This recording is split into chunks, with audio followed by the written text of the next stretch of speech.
మన ప్రభువు యేసు క్రీస్తు నామంలో మీ అందరికీ నా హృదయపూర్వకమైన వందనాలు. దేవుడి దినమంతా మీకు తోడై ఉండి మిమ్మల్ని ఆశీర్వదించి దీవించి కాపాడునుగాక. పరిశుద్ధ గ్రంథముల నుండి నిర్గమాకాండం 19వ అధ్యాయం 5వ వాక్యాన్ని నేను చదువుతూ ఉన్నాను. మీ పరిశుద్ధ గ్రంథమైన బైబిల్ తెరిచి చూడండి. కాగా మీరు నా మాటను శ్రద్ధగా విని నా నిబంధనను అనుసరించి నడిచిన ఎడల మీరు సమస్త దేశ జనులలో నాకు స్వకీయ సంపాద్యమగుదురు. దేవుని పేరు పెట్టబడిన ప్రజలతో దేవాతి దేవుడు ఒక శ్రేష్టమైన మాట చెప్తున్నారు. అంటే ఐగుప్తు దేశములో నుండి విడుదల పొందిన తరువాత వారు వెళ్తున్న ఆ మార్గాలలో దేవుడు వారికి ఒక నియమం, ఒక నిబంధన, ఒక కట్టడ వారితో చెప్తున్నారు. నా పేరు పెట్టబడిన నా జనులారా, మీరు నా మాట శ్రద్ధగా వింటే, దేవుడు వారితో చెప్తున్న మాట అండి, మీరు నా మాట శ్రద్ధగా వినాలి. మీరు శ్రద్ధగా విన్నరనుకో, ఎక్కడ నిలబడుతున్నా, ఏ చోట నిలబడుతున్నా మీరు నాకు సొత్తైన ప్రజలుగా, మీరు నాకు సొత్తైన సమూహముగా మీరు సాక్షిగా నిలబడుతారు అని వారితో ఈ మాట చెప్తున్నారు. మీరు నా మాటను శ్రద్ధగా వింటే. నిజమే కదండి. ఈ రోజున దేవుని మాట మనం శ్రద్ధగా వినలేకపోతున్నాం. దేవుడు మనతో మాట్లాడుతున్న సందర్భాలలో మనం శ్రద్ధగా వినగలుగుతామంటే వినలేం. ఏదో రావాలి అన్నట్లుగా వస్తాం, ఏదో వినాలి అన్నట్లుగా మనం వింటూ వెళుతుంటామండి. అలా వస్తూ వెళుతున్నందువలన మనం ఏ దీవెన మనం పొందుకోలేము. దేవుని ద్వారా కలిగే ఆ దీవెన మనం పొందుకోవాలి అంటే దేవుని ఆలయములోనికి వచ్చిన నీవు, దేవుని మందిరానికి వచ్చిన నీవు, దేవుడు నీతో మాట్లాడుతున్న సందర్భంలో ఆ మాటను శ్రద్ధగా వింటే అది నీకు దీవెన కలుగుతుంది. ఈ రోజునండి దేవుని మందిరానికి వచ్చేదానికి కూడా శ్రద్ధ ఉండదండి. ఏదో 10 గంటలకు ఆరాధన అంటే మనమేదో 11 గంటలకు, 10:30కి, 11:30కు, లేకపోతే ఇక కొందరు మహానుభావులు ఉంటారండి, చివర ముగింపు టైంలో వచ్చి నెత్తిమీన చేయి పెట్టించుకుని వెళతారు. ఎందుకంటే ఏదో ఆదివారం కదా, వెళ్ళాలి గనుక వెళ్ళాలి, ఏదో ప్రార్థన చేయించుకోవాలి కనుక ప్రార్థన చేయించుకోవాలి అన్న ఆనవాయితీగా వస్తారండి. ఇలాంటి వ్యక్తులకు దేవుని యొద్ద నుండి వచ్చే దీవెన కలగదండి. ఎందుకంటే దేవుని మందిరంలోనికి వచ్చి దేవుని మాటలు వినేదానికి శ్రద్ధ లేని వారు గనుక దేవుని యొద్ద ఒక్క దీవెన కూడా కలగదు. అందుకే ప్రజలతో దేవాతి దేవుడు అంటారు, నా ప్రజలారా, మీరు ఇక మీదట నా మాట శ్రద్ధగా మీరు వింటే మీరు నా యొద్ద నుండి వచ్చే ప్రతి దీవెన మీరు పొందుకోగలుగుతారు అని దేవుడు వారితో చెప్పాడండి. ఈ ఉదయకాల సమయంలో ఒక సేవకుడిగా నేను కూడా మీతో చెప్పాలనుకున్న మాట ఏంటంటే, ఒకవేళ ఇప్పటి వరకు దేవుని మాట నువ్వు శ్రద్ధగా వినలేకపోయావేమో, దేవుని మాట శ్రద్ధగా వినకపోయినందువలన ఒక్క దీవెన కూడా నువ్వు పొందుకోలేకపోయావేమో, ఈరోజు ఒక నిర్ణయం తీసుకొని, అయ్యా నీ మాటను నేను శ్రద్ధగా వింటాను, నీ మాటకు నేను సమ్మతించి నీ మాటకు నేను లోబడుతాను, నీ ఆజ్ఞ ప్రకారం నేను నడిపించబడుతాను అని దేవుని మాటకు విధేయత కలిగి దేవుని మాటకు సమ్మతించి నీవు దేవుని మాటను శ్రద్ధగా వినగలిగితే నిశ్చయముగా దేవుని యొద్ద నుండి వచ్చే ప్రతి దీవెన నీ కుటుంబం అనుభవించేటట్లుగా దేవుడు అద్భుతమైన కార్యం జరిగించబోతూ ఉన్నాడు. అందుకే ఈ దినం నీవు తీసుకోవలసిన ఒక నిర్ణయం ఏంటంటే, నేను నా దేవుని మాట శ్రద్ధగా వింటాను. మరి ఆయన మాట మనం శ్రద్ధగా వింటే మనకేం కలుగుతుంది? ద్వితీయోపదేశకాండం 28వ అధ్యాయం 1వ వాక్యం నుండి చదువుతూ ఉన్నాను. మీ పరిశుద్ధ గ్రంథమైన బైబిల్ తెరిచి చూడండి. నీవు నీ దేవుడైన యెహోవా మాట శ్రద్ధగా విని నేడు నేను నీకు ఆజ్ఞాపించుచున్న ఆయన ఆజ్ఞలన్నిటినీ అనుసరించి నడుచుకున్న ఎడల నీ దేవుడైన యెహోవా భూమి మీదనున్న సమస్త జనముల కంటే నిన్ను హెచ్చించును. దైవజనుడైన మోషే తన చివరి రోజులలో దేవుని పేరు పెట్టబడిన ప్రజలతో ఈ మాట చెప్తున్నారండి. మీరు వాగ్దాన భూమిలోనికి వెళ్ళబోతున్నారు. ఆ వాగ్దాన భూమిలో ప్రజలందరికంటే మీరు ఉన్నతమైన స్థితిలో నిలబడాలి అంటే ఈ ప్రజలందరికంటే మీరు దీవెనకరంగా మలచబడాలి అంటే మీరు వాగ్దాన భూమిలో అడుగుపెట్టిన తర్వాత మీరు పాటించవలసినది ఒకటే, ఏంటి అంటే మీ దేవుడైన యెహోవా మాటను మీరు శ్రద్ధగా వింటే చాలు. దైవజనుడైన మోసే ప్రజలతో చెప్తున్నారండి, మీరు ఏదో చేయవలసిన అక్కరలేదు, మీరు ఏదో చెందవలసిన అక్కరలేదు, మీరు చేయవలసినది ఒకటే, ఏంటంటే నీ దేవుడైన యెహోవా మాట నీవు శ్రద్ధగా వింటే ఆయన ఏం చేస్తాడంటే భూమి మీద నున్న సమస్త జనులందరికంటే నిన్ను ఎక్కువగా ఆశీర్వదిస్తాడు, నిన్ను ఎక్కువగా హెచ్చిస్తాడు అని మోసే ప్రజలతో చెప్పినట్లుగా లేఖనంలో గ్రంథస్థం చేయబడిందండి. ఆ ప్రజలతో మోసే చెప్పారండి. ఈ ఉదయకాల సమయంలో ఒక సేవకుడిగా నేను కూడా మీతో చెప్పాలి అనుకున్న మాట ఏంటంటే, నిజమేనండి, ఒకవేళ ఇప్పటి వరకు నీవు ఆశీర్వదించబడలేకపోతున్నావు, ఏ పని ప్రారంభించినా, ఏ పని పూనుకొనినా, ఎక్కడ అడుగు పెట్టినా నీకు ఏం కలుగుతుందంటే ఓటమి కలుగుతుందండి. ఓటమి కలుగుతున్నందువలన అవమానాన్ని చూస్తున్నావు, అవమానము కలుగుతున్నందువలన ఆవేదన కలుగుతూ అట్లాగా గొప్పగా కోల్చబడుతున్నావు. వీటన్నిటికీ ప్రబలమైన కారణం ఏంటి అంటే లేఖనం చెప్పకనే చెబుతుందండి, నీవు దేవుని మాట శ్రద్ధగా వినలేదు గనుక దేవుడు చేసే ఆ కార్యమును అనుభవించలేకపోతూ ఉన్నావు. అందుకే ఈ ఉదయకాల సమయంలో ఒక సేవకుడిగా నేను మీతో చెప్పాలి అనుకున్న నా దేవుని మాట ఏంటంటే, ఈ దినము నుండి నీవు దేవుని మాట శ్రద్ధగా వినగలిగితే, శ్రద్ధగా వినటం అంటే ఏంటి, వినట్టుగా కాదండి. ఎలా? నీ మనస్సు నిలుపుకొని దేవుడు నీతో మాట్లాడుతున్నప్పుడు దేవుని మాట నీ ఎదుటికి ప్రత్యక్షమై నీ హృదయాన్ని తట్టేటప్పుడు నీవు నిలిచిపోయి ఆ మాటను మనస్ఫూర్తిగా నీవు ఆహ్వానించి, దేవుడు నాతోనే మాట్లాడుతూ ఉన్నాడు, నా కోసమే మాట్లాడుతూ ఉన్నాడు, ఈ మాటను నేను శ్రద్ధగా వినాలి, ఈ మాటను నేను మనస్సు నిలుపుకొని ఈ మాటను విని ఈ మాట ప్రకారం నడిపించబడాలని నీవు దేవుని మాట కొరకు ఎదురు చూడగలిగితే ఆ మాట నీ జీవితంలో ఏం కలగచేస్తుందంటే నీవు ఉన్నతమైన శిఖరాలు ఎక్కేటట్లుగా, నీవు చేస్తున్న చేతి పనులు నీకు దీవెన కలగ చేయనట్లుగా, నీవు చేస్తున్న వ్యాపారంలో నీవు ఆశీర్వాదానికి నాంది పలికేటట్లుగా, నీవు చేస్తున్న ఉద్యోగంలో నీకు ఘనత కలిగేటట్లుగా నా దేవుని మాట నీ ఎడల అద్భుతం చేయగలుగుతుందండి, నీ ఎడల ఆశ్చర్యమైన కార్యం చేయగలుగుతుందండి. ఓ సేవకుడిగా మనసారా కోరుకుంటున్నాను, ఇప్పటి వరకు ఆశీర్వాదం లేక అలాగే దిగజార్చబడిపోయావా? ఇప్పటి వరకు దీవెన లేక అలాగే గొప్పగా కూల్చబడిపోయావా? భయపడవలసిన అక్కర్లేదు.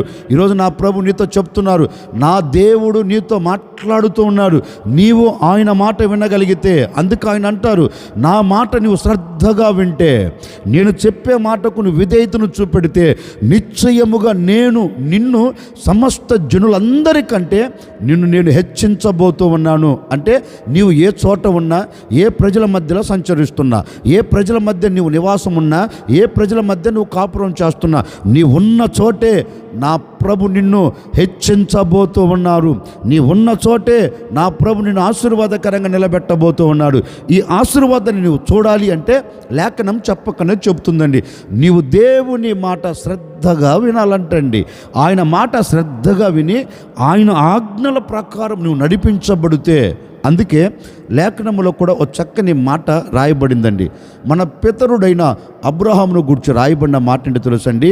అబ్రహామునకు దేవుడు ప్రత్యక్షమై అబ్రహాముతో చెప్తున్నారు, అబ్రహాము, నేను నీతో మాట్లాడుతున్నాను, నీవు నా మాట విని నీవు నా మాటకు లోబడి నేను నీకు చూపించే దేశానికి నీవు బయలుదేరి వెళ్ళు అని దేవుడు తనకు ప్రత్యక్షమై తనతో చెప్తేనండి, మారు మాట మాట్లాడకుండా దేవుని మాటకు లోబడి దేవుని మాటకు విధేయతను చూపెట్టి తిన్నగా బయలుదేరి వచ్చేసాడండి.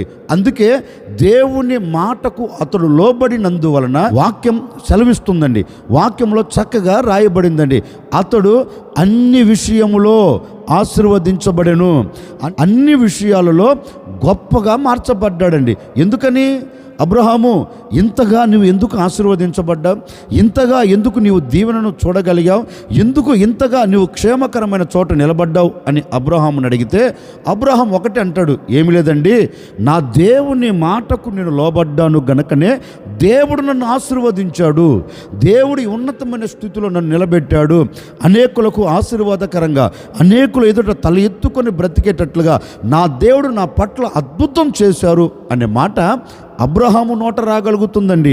ఈ ఉదయకాల సమయంలో నేను చెప్పాలనుకున్న మాట ఏంటంటే, మరి అబ్రహామును ఆశీర్వదించిన దేవుడు నిన్నెందుకు ఆశీర్వదించడు? అబ్రహామును గొప్ప చేసిన దేవుడు నిన్నెందుకు గొప్ప చేయడు? అబ్రహామును హెచ్చించిన దేవుడు నిన్నెందుకు హెచ్చించడు? నిన్నెందుకు దీవెనకరంగా నిలబెట్టడు? అంటే అబ్రహాము మాటకు లోబడ్డాడు, నీవు మాటకు లోబడట్లేదండి. ఈ రోజున సంఘములో దేవుడు మాట్లాడుతున్నప్పుడు సంఘములో ఉన్న నీవు దేవుని మాటకు లోబడగలుగుతున్నావా? దేవుని మాటకు కట్టుబడుతున్నావా? ఒకవేళ దేవుడు నీతో మాట్లాడుతున్నాడు అనుకోండి, ఈ రోజున మానవుడు అనుకునే మాట ఏంటంటే, ఈ రోజున ఒక విశ్వాసి అనుకున్న మాట ఏంటంటే, ఇది నా కొరకు కాదులే, ఈ మాట నా కొరకు కాదులే నా పక్కన వాళ్ళకి, ఈ మాట నా కోసం కాదులే నా ఎదుటి వారికి, ఈ మాట నా కోసం కాదులే నా ఇరు ప్రక్కలు ఉన్న వారికి అని ఏం చేస్తున్నావంటే ఆ మాటను దాటుకొని వెళుతున్నావండి. ఆ మాటకు నువ్వు శిరస్సు వంచట్లేదు. దేవుడు నీతో మాట్లాడుతున్నప్పటికీ కూడా ఇది నాది కాదని వెనకంజ వేస్తున్నావు. దేవుడు నీతో మాట్లాడుతున్నప్పుడు కూడా అడుగు ముందుకు వేసి ఇది నా కొరకని నువ్వు వేగురు పడలేకపోతున్నందువలన ఎంతో నష్టం నువ్వు చూస్తూ వస్తున్నావు. ఆ నష్టము నీకు కలగకూడదని, ఆ నష్టం నీవు చూడకూడదని ఈ ఉదయకాల సమయంలో ఒక సేవకుడికి నిండు మనసుతో కోరుకుంటున్నాను. ఈ దినము నుండి నీవు దేవుని మాటకు లోబడితే, నీవు దేవుని మాటకు శ్రద్ధను చూపెట్టగలిగితే, నీవు దేవుని మాటను పట్టుకునేదానికి నీవు శ్రద్ధ నిలబెట్టగలిగితే, నిశ్చయముగా దేవుని మాటకు లోబడుతున్న నీ కుటుంబాన్ని నా దేవుడు హెచ్చించబోతూ ఉన్నాడు. నీ కుటుంబాన్ని నా దేవుడు ఆశీర్వాదకరంగా నిలబెట్టబోతూ ఉన్నాడు. నీ కుటుంబానికి దీవెన కలుగునట్లుగా నా దేవుడు ఆజ్ఞాపించబోతూ ఉన్నాడు. మనసారా కోరుకుంటున్నాను, మిమ్మల్ని ఆశీర్వదిస్తున్నానండి. ఈ దినము నుండి నా దేవుని మాట నీవు శ్రద్ధగా వినగలిగితే నిశ్చయముగా నీ చేతుల కష్టార్జితం నా దేవుడు హెచ్చించబోతూ ఉన్నాడు. నీ వ్యాపారమును హెచ్చించబోతూ ఉన్నాడు. నీ ఆత్మీయ స్థితిని హెచ్చించబోతూ ఉన్నాడు. ఈ దినము నుండి నీవు ఒక ఆశీర్వాదానికి నాంది పలకబోతూ ఉన్నావు కనుక ఈ ఉదయకాల సమయంలో ఒకే ఒక నిర్ణయం అండి, అయ్యా నీ మాట నేను శ్రద్ధగా వింటాను, నీ మాటకు నేను విధేయతను చూపెడతాను అని ఒక చిన్న ప్రార్థన చేసుకోండి. ఈ దినము నుండే నా ప్రభు నీ కుటుంబం పట్ల అద్భుతమైన కార్యం జరిగించబోతూ ఉన్నాడు. నా ప్రభు నీ కుటుంబం పట్ల ఒక నవనూతనమైన కార్యం జరిగించబోతున్నాడు. నిశ్చయముగా మీ కుటుంబాలన్నిటినీ నా ప్రభు హెచ్చించునుగాక. ఆయన మాట మనం శ్రద్ధగా వింటే ఏం కలుగుతుందంటే మనము హెచ్చించబడిన స్థితిలో నిలబడగలుగుతామండి. మరొక మాట, నిర్గమకాండం 15వ అధ్యాయం 26వ వాక్యాన్ని చదువుతూ ఉన్నాను. మీ పరిశుద్ధ గ్రంథమైన బైబిల్ తెరిచి చూడండి. మీ దేవుడైన యెహోవా వాక్కును శ్రద్ధగా విని ఆయన దృష్టికి న్యాయమైనది చేసి ఆయన ఆజ్ఞలకు విధేయులై ఆయన కట్టడలన్నిటినీ అనుసరించి నడిచిన ఎడల నేను ఐగుప్తీయులకు కలుగజేసిన రోగములలో ఏదియు మీకు రానివ్వను, నిన్ను స్వస్థపరచు యెహోవాను నేనే అనెను. దేవుని పేరు పెట్టబడిన ప్రజలతో దేవాది దేవుడు ఓ శ్రేష్టమైన మాట చెప్తున్నారండి. నా ప్రజలారా, మీరు నా మాట శ్రద్ధగా మీరు వింటే, మీరు నా మాటను గైకొని నేను ఇచ్చిన ఆజ్ఞలు, నేను ఇచ్చిన కట్టడలను మీరు జాగ్రత్తగా అనుసరిస్తే నేను ఏం చేయబోతున్నాను అంటే, ఐగుప్తులకు కలిగిన ఏ రోగము మీ గుడారాలలో, మీ కుటుంబాలలో, మీ వ్యక్తిగత జీవితంలో అడుగు పెట్టకుండా నేను ఏం చేయబోతున్నానంటే మిమ్మల్ని అందరినీ స్వస్థపరచబోతూ ఉన్నాను. దేవాతి దేవుడు ఒక శ్రేష్టమైన మాట చెప్తున్నారు. మీరు శ్రద్ధగా నా మాటను మీరు గైకొంటే ఐగుప్తులకు కలిగిన ఏ రోగము కూడా మీలోనికి రానివ్వను. ఒకవేళ అడుగు పెట్టినా దాన్ని నేనేం చేయబోతున్నానంటే స్వస్థపరచబోతున్నాను. ఎప్పుడు ఆయన మనల్ని స్వస్థపరుస్తాడు అంటే లేఖనం అంటుందండి, ఆయన మాట మనం శ్రద్ధగా వింటే, ఆయన మాట మనం శ్రద్ధగా వింటే ఆయన మహిమ కలిగిన బాహువును చాపి మనల్ని స్వస్థపరుస్తాడంటండి. ఈ ఉదయకాల సమయంలో ఏ రోగముతో నీవు పడి ఉన్నావో. నిజమే కదండి. ఈ రోజున మనిషిని కృంగదీసేది, మనిషిని కన్నీళ్ళ మధ్యలోనికి తీసుకుని వెళ్ళేది, మనిషిని పతనావస్థలోనికి తీసుకుని వెళ్ళేది ఏంటంటే రోగం. అన్నీ ఉన్నా శరీరంలో ఆరోగ్యం లేదనుకోండి, ప్రశాంతత ఉండదు. చాలామంది చెప్తారు కదండి, బాబు తినేదానికి ఏమో తక్కువ లేదు, ఉండేదానికేమో తక్కువ లేదు, చేతి నిండా డబ్బు, ఒంటి నిండా బంగారం, ఇంటి నిండా జనాలు, కానీ ఒంటి నిండా మాత్రం ఏముందంటే జబ్బు ఉందయ్యా. ఈ జబ్బును చూచి వేదన పడుతున్నాను, ఈ జబ్బును చూచి నేను కృంగిపోతున్నాను మాట ప్రతి మనిషి నోట రాగలుగుతుందండి.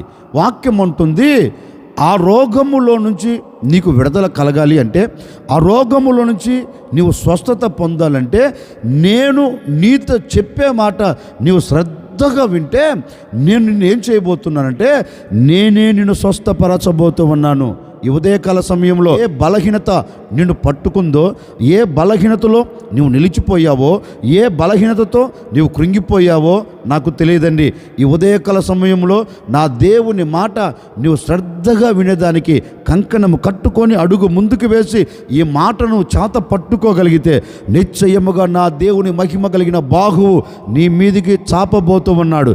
ఆయన గాయములలో ఉన్న స్వస్థత నీవు అనుభవించబోతూ ఉన్నావు. నిన్ను స్వస్థపరిచే నా దేవుడు నీతో మాట ఇస్తున్నాడు.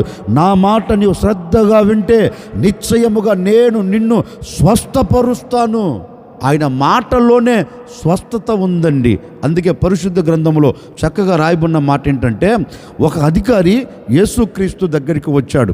ఒక అధికారి యేసుక్రీస్తు దగ్గరికి వచ్చి యేసుక్రీస్తుతో చెప్తున్నాడు, బాబు నా ఇంట్లో ఓ వ్యక్తి బలహీనంగా ఉన్నాడు, అనారోగ్యంతో ఉన్నాడు, చావు బ్రతుకుల మధ్యలో ఉన్నాడు, గనుక ఆ వ్యక్తికి స్వస్థత కలుగున్నట్లుగా కొంచెం ప్రార్థన చేయకపోయావా అన్నాడు.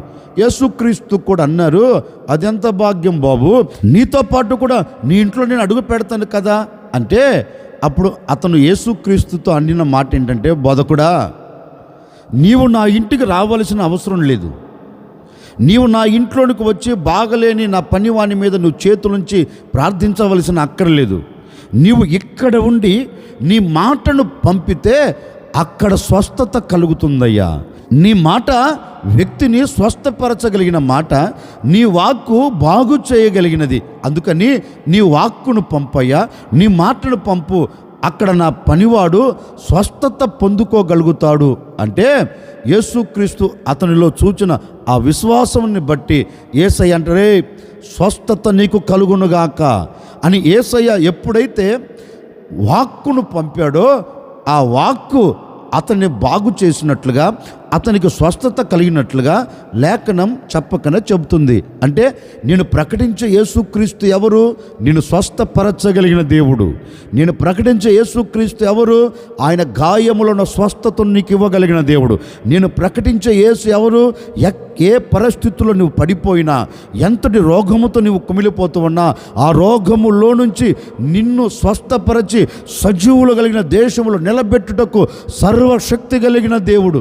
ఏ బలహీనతతో నువ్వు బాధపడుతున్నావో, ఏ అనారోగ్యముతో కుమిలిపోతున్నావో, ఈ రోజున విశ్వసించి నా దేవుని పాదాలు పట్టుకొని ఆయన మాట వినుటకు నీవు శ్రద్ధ నిలబెట్టగలిగితే, నీవు శ్రద్ధగా ఆయన మాటను అంగీకరించగలిగితే నీ బలహీనతలోంచి నీ విడుదల పొందబోతూ ఉన్నావు. ఈ ఉదయకాల సమయంలో నీకు విడుదల కలగబోతూ ఉంది, నీకు స్వస్థత కలగబోతూ ఉంది, ఆరోగ్యం కలగబోతూ ఉంది. ప్రతి బలహీనత యేసు నామములో తొలగిపోవునుగాక, తొలగిపోవునుగాక, నీకు శీఘ్రముగా స్వస్థత కలుగునుగాక.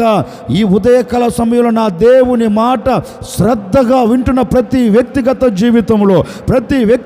జీవితంలో ప్రతి కుటుంబంలో నా దేవుడు శీఘ్రముగా స్వస్థతను దయచేయబోతూ ఉన్నారు, స్వస్థతను అనుగ్రహించబోతూ ఉన్నారు.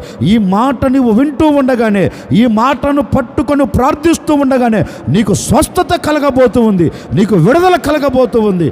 సంపూర్ణమైన ఆరోగ్యమును నీవు చేత పట్టుకొని ప్రభువుని స్తుతించబోతూ ఉన్నావు. ఆ స్వస్థత ఇవ్వగలిగిన నా దేవుని వాక్కు ఈ ఉదయకాల సమయంలో నేను దర్శించబోతూ ఉంది, ఈ ఉదయకాల సమయంలో నేను స్వస్థపరచబోతూ ఉంది, ఈ ఉదయకాల సమయంలోనే నిన్ను బాగు చేయబోతుంది. నీకు స్వస్థత కలగాలి, నీవు బాగుపడాలి అంటే నీవు చేయవలసినది ఒక్కటే, ఆయన మాట నువ్వు శ్రద్ధగా వింటే చాలండి. ఆయన మాట నువ్వు శ్రద్ధగా వింటే నీకు స్వస్థత కలుగుతుంది. ఓ సేవకుడిగా నా ముగింపు మాటలుగా మనసారా కోరుకొని మిమ్మల్ని ఆశీర్వదిస్తున్నానండి. నిశ్చయముగా ఏ ఆశీర్వాదం చూడలేక పడిపోయావో ఆ చోట నా దేవుడు నిన్ను హెచ్చించునుగాక. ఆ చోట నా దేవుడు నీకు దీవెన కలగ చేయునుగాక. ఏ బలహీనతతో నువ్వు బాధపడుతున్నావో, ఏ బలహీనతమైన అనారోగ్యముతో నువ్వు గొప్పగా కోల్చబడిపోతున్నావో ఆ చోట నా దేవుడు నీ శరీరమునకు, నీ కుటుంబానికి, నీ ఆత్మీయతకు నా దేవుడు పరిపూర్ణమైన ఆరోగ్యం ఇచ్చి ఆయన సన్నిధిలో నిన్ను సాక్షిగా నిలబెట్టుకొనుగాక. నీకు ఆరోగ్యము కలుగునుగాక, నీకు స్వస్థత కలుగునుగాక. యేసు నామములో నీకు స్వస్థత కలిగి ఆరోగ్యవంతుడిగా, ఆరోగ్యవంతురాలుగా నా ప్రభును మీరందరూ స్తుతించెదరుగాక. అందుకే దేవుడు అంటారు, నా మాట మీరు శ్రద్ధగా వింటే నేను మిమ్మలను హెచ్చిస్తాను. నా మాట మీరు శ్రద్ధగా వింటే నేను వాక్కును పంపి నేను మీకు స్వస్థతను కలగచేస్తాను. మీరు హెచ్చించబడి మీకు స్వస్థత కలిగి ఈ దినమంతా మీరు సాగి వెళ్ళుదురుగాక. తలలు వంచండి. వచ్చిన ప్రార్థన. ఆశ్చర్యకరుడా, మీకు స్తోత్రాలు చెల్లిస్తూ ఉన్నాం. మీరెంతైనా సర్వశక్తి కలిగిన దేవుడవు. ఈ విధంగా మరొక దినములో చేరి మిమ్మల్ని స్తుతించేదానికి, మిమ్మల్ని ఆరాధించేదానికి మీరు చూపెట్టిన కృప కొరకై మీకు స్తోత్రాలు చెల్లిస్తూ ఉన్నాం. నీ మాట మేము శ్రద్ధగా వింటే మేము హెచ్చించబడుతామని, నీ మాట మేము శ్రద్ధగా వింటే మాకు స్వస్థత కలుగుతుందని మీ లేఖనాలు సెలవిచ్చినట్లుగా ఎందరైతే హెచ్చించబడాలనుకున్నారో, మీ మాట విని నిర్ణయం తీసుకున్నారో ప్రతి కుటుంబం మీరు హెచ్చించబోతున్నందుకై మీకు స్తోత్రం నాయన. చేతి పనిలో ఒక దీవెన, వ్యాపారంలో ఒక దీవెన, ఉద్యోగంలో ఒక ఘనత, ఆత్మీయ స్థితిలో ఒక ఆశీర్వాదం బిడ్డలు చూచున్నట్లుగా, బిడ్డలు నాంది పలుకున్నట్లుగా ఒక నవనూతనమైన కార్యాన్ని జరిగించండి.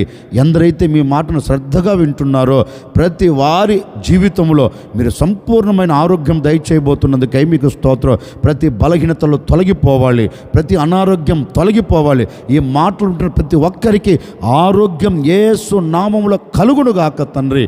అలాంటి కార్యము ఈ దినము జరిగించి ప్రతి కుటుంబాన్ని సాక్షిగా నిలుపుకోమని, ఈ దినం మీ బిడ్డలు ఎక్కడికి వెళుతున్నా జయము చూచున్నట్లుగా, ఆశీర్వాదానికి నాంది పలుకున్నట్లుగా మీరు ద్వారాలు తెరవమని, ఈ దినమంతా మీ బిడ్డలకు తోడై ఉండి ఆశీర్వదించమని యేసు నామములు అడిగి వేడుకొనుచున్నాము తండ్రి. ఆమెన్. ఈ దినమంతా నా ప్రభు కృప మీకు తోడై ఉండి మిమ్మల్ని ఆశీర్వదించునుగాక.